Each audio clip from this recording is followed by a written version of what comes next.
చాలా రోజుల తర్వాత ఏపీలో పాలిటిక్స్ చాలా హీట్గా అయితే నడిచాయన్నమాట. రిజల్ట్స్ వచ్చేసరికి తెలుగుదేశం పార్టీ, జనసేన పార్టీ, అలాగే దాంతోపాటు బీజేపీ పార్టీ కూటమి ఘన విజయం అయితే సాధించింది.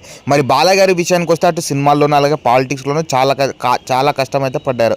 లాస్ట్ 3 years నుంచి అటు సినిమాల్లోనూ ఇటు పాలిటిక్స్లోనూ బాలగారు అయితే ఘన విజయం సాధిస్తున్నారు. హిందూపూర్ ఎమ్మెల్యేగా ఘన విజయం సాధించిన తర్వాత బాలయ్య కొంచెం రిలాక్స్గా అయితే అవుతున్నారనమాట.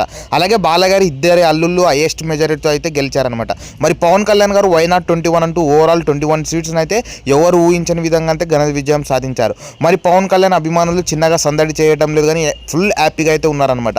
మరి ఏపీలోను తెలంగాణలోను రాబోయే బాలయ్య అలాగే పవన్ కళ్యాణ్ సినిమాలు భారీ రేంజ్లో రిలీజ్ అవుతున్నట్లయితే తెలుస్తుంది. అందుకు హడావుడి కూడా చాలానే ఉంటుందని అయితే ఫ్యాన్స్ చెప్తున్నారు. మరి తెలుగుదేశం పార్టీ ప్రమాణ స్వీకారం అయ్యాక కొన్ని పాలిటిక్స్ వర్క్ బాలయ్య గారు చూసుకొని మరి సినిమా రెగ్యులర్ షూటింగ్ స్టార్ట్ అవుతున్నట్లయితే తెలుస్తుంది. ఎన్నో బాలయ్య గారు కంటిన్యూగా సక్సెస్, అలాగే పవన్ కళ్యాణ్ గారు హైయెస్ట్ మెజారిటీతో గెలవడంతో అభిమానులు కంగ్రాచులేషన్ తెలుపుతున్నారు.